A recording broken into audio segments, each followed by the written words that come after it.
On a Tuesday morning in April of 1989, the wind came through Harden County the way it always did in spring, out of the southwest, steady and low, moving across the flat ground like something that owned the place. Earl Drummond stood at the edge of his field on Route 9 and watched it strip the topsoil off the top of his freshly worked ground and carry it northeast in a long brown curtain.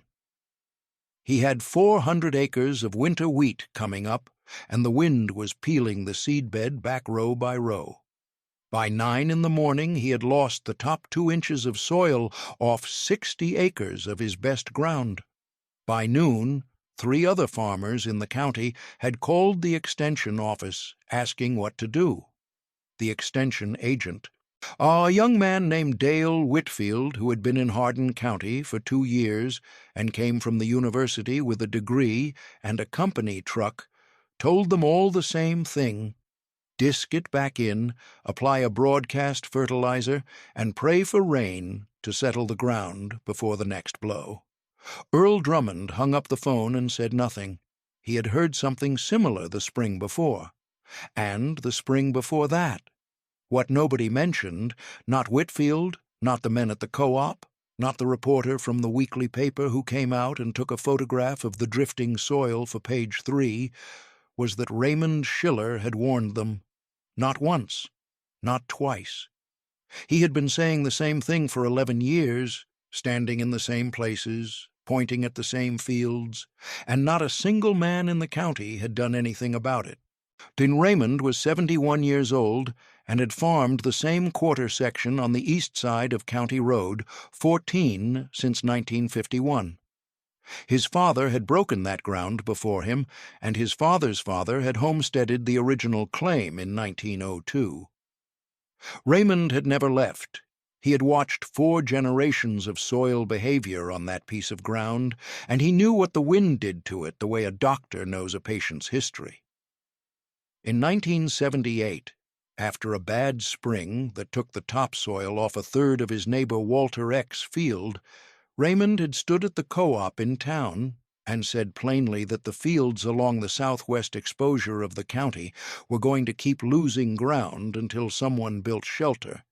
He said this without drama, the way you might mention that a roof needs reshingling before winter. He said it to 6 men who were drinking coffee from paper cups and waiting on parts. Dwayne Ferris, who farmed the largest operation in the county at the time, 2,000 acres of corn and soybeans running from Route 9 all the way to the creek, had laughed, not a quiet laugh, a loud one, the kind meant to be heard.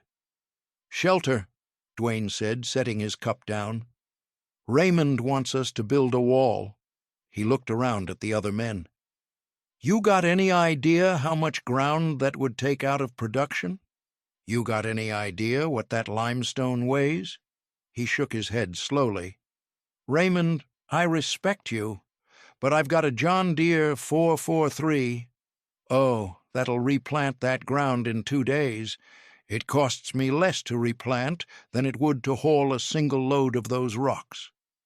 The other men had nodded. Some smiled. One of them, a younger farmer named Collins, who had just bought his father's place, said what several of them were thinking: "Those rocks have been sitting in the fence rows since your granddaddy's time, Raymond. If they were good for something, somebody would have moved them by now." Raymond had not argued. He had finished his coffee, nodded once to the group, and driven home. He said it again in 1981 at the township meeting where the Soil Conservation District gave a presentation about wind erosion rates in the county. He raised his hand during the question period and said, without preface, that a stacked limestone windbreak along the southwest boundary of the exposed fields would reduce surface wind velocity by 40 to 60% within 100 feet, and would eliminate the drift problem without taking more than 8 feet of field edge out of production. He had done the calculation himself, measuring the rock he had in his fence rows and the linear footage of exposure across 3 properties. The Conservation District man had thanked him politely and moved to the next question. Dwayne Ferris had leaned over to the man beside him and said, just loud enough, "Old Raymond wants to go back to the 1800s." Several people heard it. Several people smiled. Raymond had not smiled. He had written the calculation in a notebook he kept in the drawer of his kitchen table, and he had gone home and started building his own wall. That is where you have to stop and understand who Raymond Schiller actually was before this story goes any further, because what happened in the spring of 1989 cannot be understood without knowing what the 40 years before it looked like. Raymond was a small man, lean the way men get who have done physical work every day of their adult lives without ever thinking of it as exercise. He had hands that looked oversized for his frame, broad across the knuckles, with fingers that moved with a kind of slow deliberateness whether he was adjusting a harness or signing a check. He did not talk much. He was not unfriendly. He simply operated on the principle that most things worth saying were worth saying once, clearly, and that anything requiring repetition was probably not being heard for reasons that had nothing to do with volume. His father, Walter Schiller, had come to Harden County in 1921 with a team of horses, a breaking plow, and a lesson he had carried from eastern Nebraska, where he had watched a neighbor's farm blow away in 3 days of wind in 1919. Walter had told Raymond the story when Raymond was 9 years old, standing in the field on a windy afternoon, watching the dust move along the surface of the ground. He had pointed southwest toward the open exposure and said, "That's where it comes from, and there's nothing between here and there to slow it down. Remember that." Raymond had remembered it. By the time he was 25 and farming on his own, Raymond had already begun collecting the limestone that lay in the creek beds and fence rows of his property, the flat, heavy, interlocking type that the glaciers had deposited across that part of the county 10,000 years ago. His neighbors called it waste rock. They pulled it out of their fields and piled it in the corners and forgot about it. Raymond loaded his onto a stone boat behind his Ford tractor and dragged it to the southwest edge of his property and began stacking. He stacked it the way his father had shown him, dry laid with no mortar, each stone placed to lock against the one below it, the courses running slightly into the slope of the ground so the wall leaned almost imperceptibly into the prevailing wind. He built it 3 feet wide at the base and 4 feet tall. He built 180 linear feet of it along his most exposed field edge in the fall of 1953, using stone he had gathered over 3 summers. The wall cost him nothing but time. The stone was already there. The knowledge was already there. What it cost him was the willingness to do something that looked, to every other farmer in the county, like a man who had too much time and not enough sense. By 1960, his wheat yields on the fields behind the wall were running 8 bushels per acre, better than the county average on comparable ground. He knew why. The reduced wind velocity meant the soil stayed where he put it. It meant the moisture didn't evaporate off the seedbed at the same rate. It meant the plants at the field edge weren't taking the same physical beating from the grit and the cold that plants in open fields were taking. He did not announce this to anyone. He wrote it in the same notebook where he had written his calculations at the 1981 township meeting. Over the following 20 years, he extended the wall. He added another 60 feet south along the creek edge where the exposure angled. He built a secondary section perpendicular to the first along the north end of the field, creating a corner that redirected the wind up and over rather than along the surface. He gathered stone from his own ground, and when neighbors were clearing fence rows, he asked if he could haul their stone. They told him to take whatever he wanted. Nobody wanted limestone. It was just rock. By 1985, Raymond had 420 feet of dry-laid limestone wall on his property, averaging 4 feet in height. He had done all of it himself, a course at a time, over 32 years. The youngest farmers in the county did not even know the wall had been built by hand. They assumed it was something old, something pre-settlement, something that had always been there. His yields told a story he never told out loud. In 1983, when corn was bringing $3.20 a bushel and a dry spring had hit the county hard, Raymond's fields behind the wall averaged 142 bushels per acre. Earl Drummond's comparable ground, fully exposed on the same soil type, 4 miles to the northwest, averaged 98. Raymond had said nothing about this to anyone. He had deposited his check at the county bank and driven home. At the co-op that fall, someone had mentioned Raymond's yield, and Dwayne Ferris had said the ground was just different. "He's got better bottom land over there," Dwayne said. "Different soil entirely. Nothing to do with those rocks." The other men had nodded. Raymond was not at the co-op that day. Now it was April of 1989, and the wind had been blowing for 6 days. The first 2 days were manageable. The third day took the top inch off the newly worked ground across 3 farms on the Route 9 corridor. The fourth day was worse. By the 5th day, Earl Drummond had lost visible topsoil off 90 acres and was watching a thin brown haze sit over the county from morning to evening. His wheat was coming in sparse on the exposed ground, the seedlings physically bent by the grit-laden air. His neighbor to the south, a younger man named Peterson, who had bought his father's place 4 years earlier and expanded into an international harvester, 1086, and a full set of tillage equipment, had tried rolling his fields to press the soil down. The roller weighed 6 tons and left a beautiful surface, and the wind took it off in 18 hours. Dale Whitfield from the Extension Office arrived on the 5th day with a pamphlet about cover crops and a suggestion about no-till planting for the following year. He walked the field with Earl and Peterson and stood looking at the drift building against the tree row on the east side and said, plainly, that there was no short-term solution. The damage was done. They would have to manage it through the season and replant the worst areas.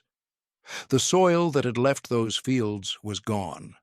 It was sitting in the ditches along the township roads, 6 inches deep in some places, drifted against fence posts. "How much did we lose?" Peterson asked. Whitfield measured the depth of the exposed subsoil in 3 places. He did the arithmetic on the back of the pamphlet. "Figure 2 to 3 tons per acre on the worst ground," he said. "Over 90 acres. You're looking at maybe 200 tons of topsoil." Peterson did not say anything. "It took about 400 years to build that inch of topsoil," Whitfield said. "The wind took it in 4 days." Earl Drummond looked at the horizon. He was 53 years old and had been farming this ground for 28 years, and he had never felt the particular weight of that number before. 400 years. He thought about his father and his father's father, and a line of men going back past memory, and what they had built in the ground, and what 4 days of wind had taken. That afternoon he drove east on County Road 14 without quite knowing why. He had passed Raymond Schiller's place 1,000 times without really looking at it. This time he slowed on the road and stopped. The wall ran along the southwest edge of Raymond's largest field, 4 feet tall, maybe 2 feet wide at the top, the limestone pale gray against the brown of the worked ground. Raymond's winter wheat behind it was green and even, and standing upright in the same wind that had been laying Earl's wheat down for 6 days. The soil's surface behind the wall was undisturbed. Earl could see the difference in the color of the ground, dark and intact behind the wall, pale and stripped in the open section of the same field that extended past the wall's protection. The line where the wall's shelter ended and the open ground began was as clear as a fence. Earl sat in his truck for a long time. He knew what he was looking at. He had always known, somewhere in the part of his mind that watches and records without announcing itself. what Raymond had been saying since 1978. He had nodded along with Dwayne Ferris's dismissals. He had smiled at the meetings. He had thought more than once that Raymond was the type of old man who had learned one thing and never stopped applying it. He got out of the truck and walked to the field edge. Raymond came out of the barn 30 minutes later, unhurried, the way he moved through all of his days.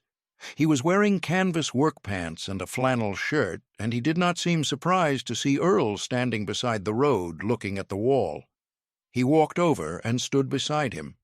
Neither man said anything for a moment. 11 years, Earl finally said. He was not asking. He was doing arithmetic of a different kind. Raymond looked at the wall. 36, he said. Started the first section in 1953. Earl looked at the green wheat behind the wall, standing straight in the wind. He looked at his own hands. I owe you an apology, he said.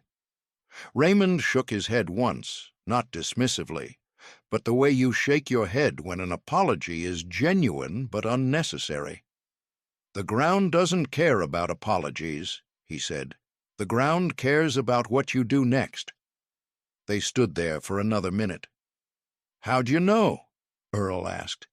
Raymond was quiet for a moment, the way he was always quiet when a question deserved more than reflex. My father showed me, he said. He'd seen ground blow in Nebraska in 1919. He said the wind doesn't need your permission. You either get in front of it or you spend the rest of your life chasing what it took. Earl looked at the wall again. The stones were fitted without mortar, each one locked against the next, the whole structure leaning almost invisibly into the prevailing wind. It looked permanent, not because it was new, but because it was right. I've got limestone in every fence row on my place, Earl said. Most men do, Raymond said. Earl turned to him. Would you help me? Raymond nodded once. I'll show you the method. The rest is just work. They started the following Saturday. Earl brought his tractor and a stone boat he borrowed from his brother-in-law. Raymond walked Earl's southwest field boundary and marked the line with stakes. Not the fence line, but the geometric line that would intercept the prevailing southwest wind at the optimal angle, redirecting it upward rather than allowing it to track along the soil's surface. He had learned the angle from watching his own wall for 3 decades. He explained it to Earl in plain terms. The wall needed to face the wind directly, not run parallel to it, and it needed enough mass at the base to stay stable without mortar. You're not building a fence, Raymond said, kneeling beside one of Earl's limestone deposits and turning a stone over in his hands. You're building a redirect. The wind is going to hit this and go up and over, that's all. You don't have to stop the wind. You just have to change where it goes. They worked through the first Saturday and into the afternoon. Earl's son, a 16-year-old named Gary, who had assumed this was going to be the most boring day of his life, found himself drawn into the geometry of it. The way the stones had to be placed flat face out. The way the courses had to be staggered like brickwork. In the way Raymond could look at a stone and see immediately which face was meant to be the wall face and which was meant to be the backing. Raymond moved slowly and without wasted motion. Every stone he placed once. He did not go back and adjust. How do you know where to put them? Gary asked. Same way you know anything, Raymond said. You pay attention for a long time, and eventually the thing shows you how it wants to go. By the end of that first Saturday, they had 40 feet of wall, 3 feet high. Earl stood back and looked at it. It did not look like much against the length of the field boundary. Raymond told him the first section always looks like nothing. They worked 4 more Saturdays through April and into May. Ben Peterson heard about it and drove over on the 3rd Saturday and watched for an hour without saying anything. On the 4th Saturday, he brought his own tractor and started hauling stone from his fence rows. He did not ask Raymond's advice. He watched Raymond's method and copied it. Raymond did not comment on this. He simply moved to Peterson's section and walked it the same way he had walked Earl's, staking the line, establishing the angle. He said what he needed to say and went back to his own work. Word of it spread the way things spread in Harden County, not through any formal channel, but through the natural circulation of men who see each other at the grain elevator and the feed store and the Township Road Commission meetings. By June, 4 other farms along the Route 9 corridor had begun pulling limestone from their fence rows. Some of them drove out on County Road 14 and looked at Raymond's wall before they started their own. Most of them did not stop to talk to him. They just looked. Dwayne Ferris did not come.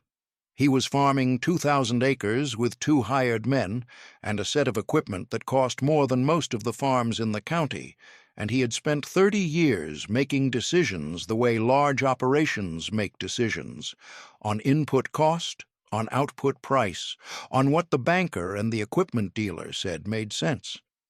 He replanted his damaged wheat in May with a broadcast seeder pulled behind a 175-horsepower tractor, and the per-acre cost of that operation was $47. He told the man at the co-op that he had it handled. By the following spring, 1990, the difference was becoming mathematical.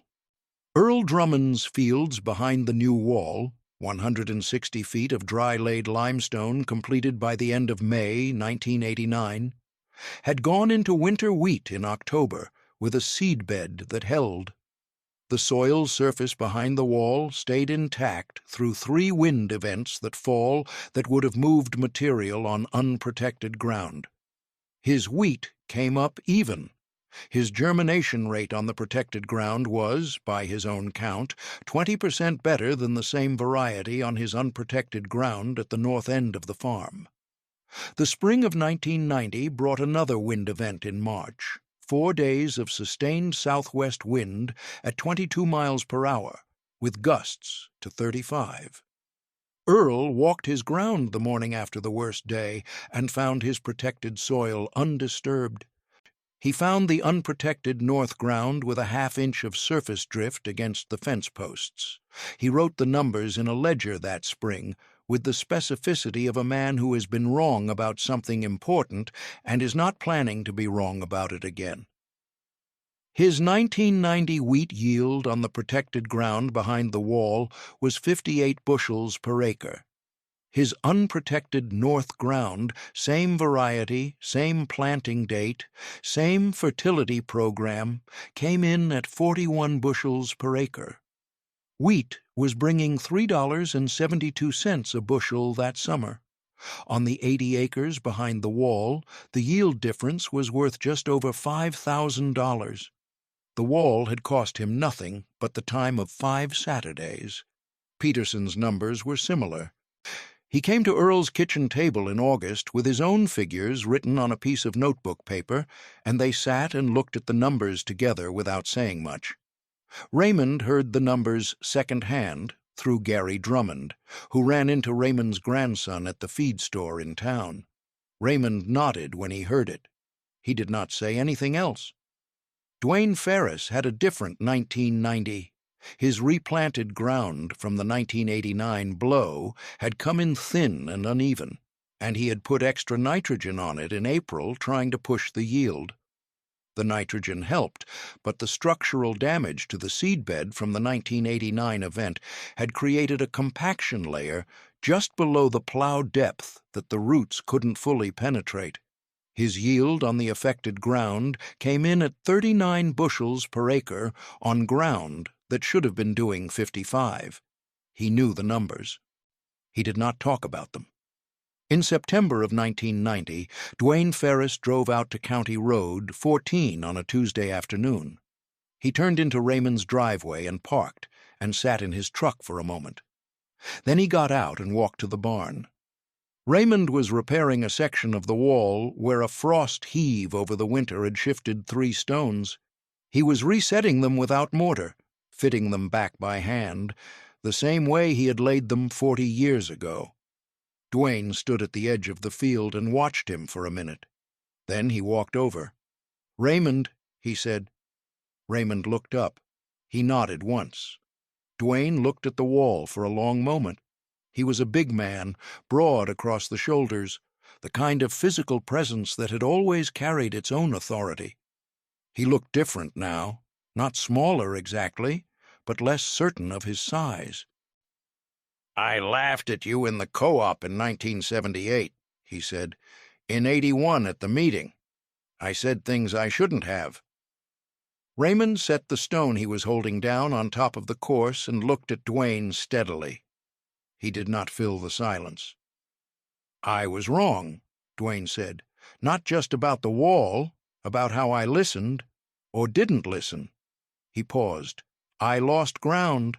I'm not going to get back in my lifetime. 400 years to grow an inch, somebody told me. I believed it when he said it. I just didn't believe it when you said it 12 years ago."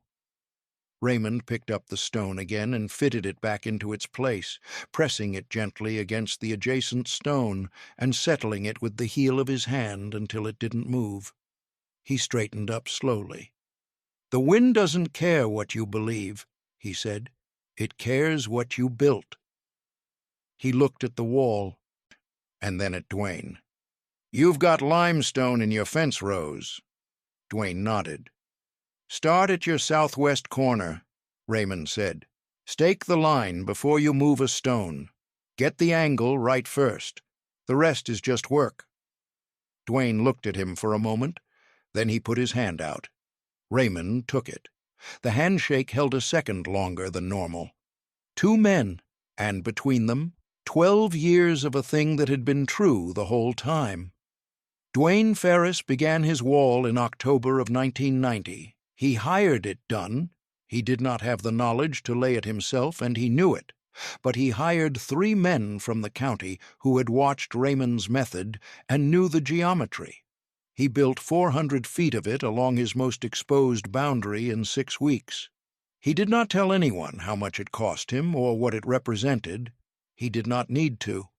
By 1995, limestone windbreak walls had become common enough in Harden County that the Soil Conservation District included them in their annual report as an adopted practice. They called it traditional stone fencing, which was not quite right, and attributed it to a general resurgence of interest in historic land management, which was also not quite right. The men who had built them knew where it had come from. Some of them said Raymond's name when they explained it to their neighbors. Some of them didn't. Raymond did not track who gave him credit and who didn't. He was farming the same quarter section on County Road 14 that he had always farmed. He was maintaining the same wall he had started in 1953, resetting the frost-heaved stones each spring, adding the occasional course where a section had settled. He was writing his yields in the same notebook series he had kept since 1961. In 1997, at the age of 79, Raymond sat down with his son, David, who had been working alongside him since 1968, and who now carried the primary workload of the farm, while Raymond handled what he called the management, and David called the watching, and showed him the full notebook series. 36 years of yield records, soil observations, wind event notations, wall construction logs. The handwriting in the early notebooks was firm and regular, the later notebooks the same, slightly larger in the letter forms. David sat at the kitchen table and turned the pages slowly. He had known the farm all his life. He had helped lay stone on the wall since he was Gary Drummond's age. He had never seen the data laid out in sequence before. "You knew in 1960, David said. Not a question. "Earlier," Raymond said. "I knew when your grandfather showed me in 1936. It just took me until 1953 to start building." David turned another page. "Why didn't you start in 1936? Raymond thought about this. "I was young," he said, "and I thought the knowing was enough." He was quiet for a moment. "It's never enough," he said. Knowing is just the beginning of the work.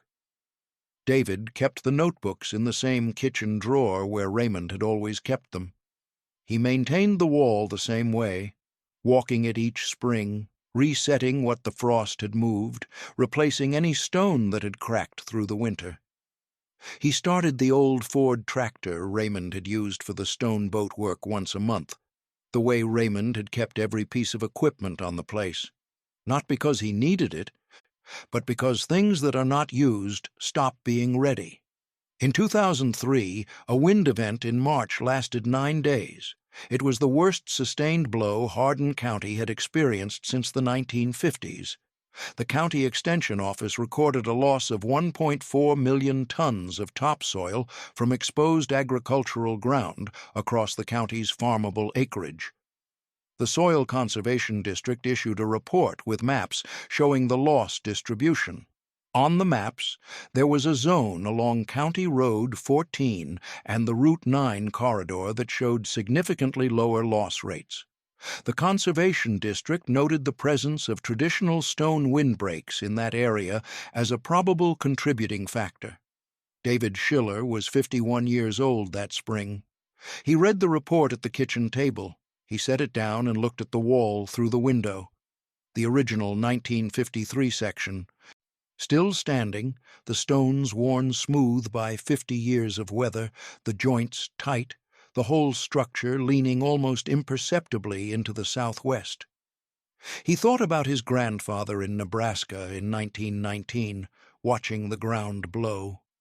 He thought about his father at 9 years old, standing in this same field, being shown something true. He thought about the co-op in 1978 and the township meeting in 1981 and the 11 years between when Raymond said it and when anyone listened. He picked up the phone and called Earl Drummond's son, Gary, who was farming his father's place now. "You see the Conservation District report?" David asked. "I saw it," Gary said. "Your dad's wall held again." "I know it." There was a pause. "My boy's 15, Gary said. "He wants to understand why it works, the physics of it." "Send him over," David said. "We'll walk the wall." The boy came on a Saturday in late March, a lean kid with his grandfather's habit of watching before speaking. David walked him the full length of the original section and the extensions, explaining the angle geometry, the base-to-height ratio, the way the dry-laid courses flex slightly and frost heave and reset themselves without cracking, the way mortar would have failed and stone without mortar has lasted 50 years. He showed the boy where the wind moved over the top of the wall and how far back the protection zone extended. Roughly 10 times the wall height, so 4 feet of wall gave 40 feet of reduced velocity ground. The boy walked the protected ground and then walked out beyond the protection zone and stood in the full wind and came back. "It's a different world," he said. "Your great-grandfather figured that out," David said. "In 1936. He just didn't start building until 1953. The boy looked at the wall. "What took him so long?" he asked. David picked up a loose stone from the base of the wall, where it had been waiting since last fall's reset. He fitted it back into the gap it belonged in, pressing it level. "He thought knowing was the same as doing," David said. "Most people make that mistake." He pressed the stone flat with his palm and it locked into place. "The wall doesn't come from understanding the wind," he said. "It comes from moving the rock." The county fair in August of that year had a booth from the Historical Society, and in the booth there was a black-and-white photograph from 1961, Raymond Schiller, standing beside the first section of the wall, 43 years old. The wall 4 feet tall and 180 feet long, the wheat behind it green and straight. He was not looking at the camera. He was looking at the wall. The way you look at something you know is true. Nobody had put it there to honor him.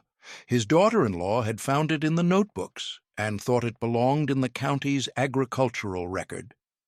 The caption read, "Raymond Schiller, County Road 14, Spring, 1961. Limestone windbreak, dry laid, constructed 1953 to 1961. Still standing. Raymond had died in 2001 at the age of 83. He had been walking the wall 3 days before he died, resetting a heaved stone in the north corner extension. David found the stone freshly set the morning after the funeral and did not move it. The wall is still there. The original 1953 section is 70 years old and has not been mortared and has not fallen. The wheat behind it still stands straighter than the wheat in the open ground. The soil behind it is darker and deeper than the soil in the unprotected sections of the same field. The yield records in the notebooks, now kept by David's own son, show what they have always shown. Some knowledge doesn't age, it just waits for the world to run out of reasons to ignore it.